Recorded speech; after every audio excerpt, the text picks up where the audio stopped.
Welcome to Concrete Block, the podcast where we dive into the most interesting and thought-provoking stories of our time. As we delve into the pages of his diary, we find a complex and multifaceted individual, both revered and reviled by the public. On one hand, he's hailed as a hero for his tireless work in combating the COVID-19 pandemic, with countless fans and admirers singing his praises. On the other hand, he's become a polarizing figure, with some critics accusing him of being overly politicized and divisive.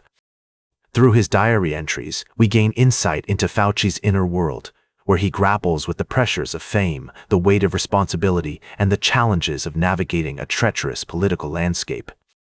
We see him navigating encounters with celebrities like Alec Baldwin and Joan Baez, while also dealing with the harsh realities of death threats and public backlash. One of the most striking aspects of Fauci's diary is the disconnect between his self-perception as a neutral arbiter of scientific fact and the intense emotional reactions he elicits from the public.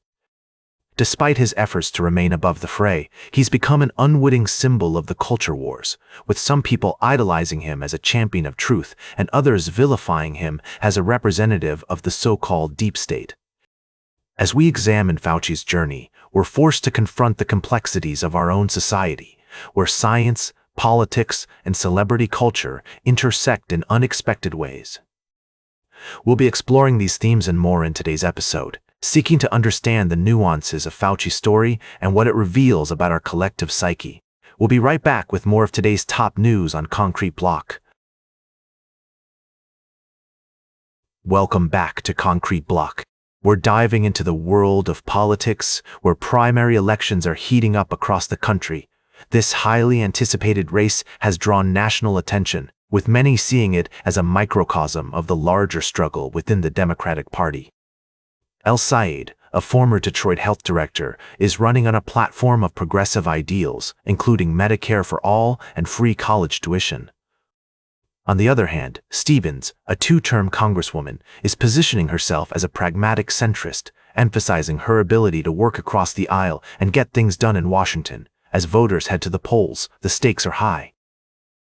The winner will face off against former Representative Mike Rogers, the presumptive Republican nominee, in what is expected to be a tightly contested general election. Michigan is a crucial battleground state, and this Senate seat could play a significant role in determining the balance of power in Washington. We've seen a flurry of activity on the ground, with both campaigns mobilizing their supporters and making last-minute pitches to undecided voters. The Hill has been providing live coverage of the primary elections, including real-time results and analysis from experts. It's worth noting that this primary has also highlighted the deep divisions within the Democratic Party. Some see El Sayed as a champion of progressive values, while others view him as too radical for the general election. Meanwhile, Stevens is being criticized by some on the left for being too cozy with corporate interests and not doing enough to address issues like income inequality. As the results come in, one thing is clear: this primary has significant implications for the future of the Democratic Party and the country as a whole. We'll be keeping a close eye on the developments and bringing you updates as more information becomes available. Welcome back to Concrete Block.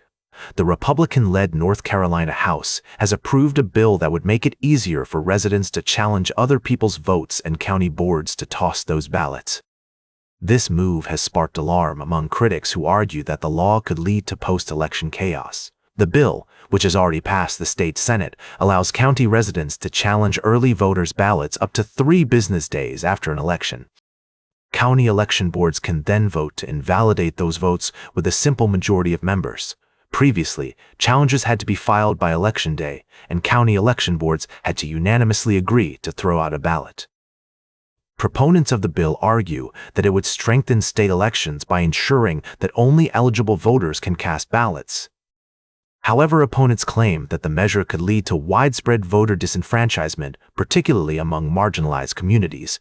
They also point out that the bill gives the state auditor new powers to audit election results, which could be used to politicize the electoral process.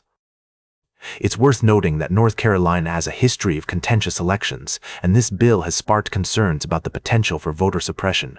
The state's Democratic governor, Josh Stein, has criticized the bill and is likely to veto it. However, Republicans have a veto-proof majority in the Senate and may be able to override his decision. As we consider this development, it's essential to remember that the integrity of the electoral process is crucial to the health of our democracy. While efforts to prevent voter fraud are necessary, they must be balanced against the need to protect voters' rights and ensure that all eligible citizens can participate in the democratic process. That's all for today's Concrete Block. Remember to like, share, and subscribe, and until next time, stay informed.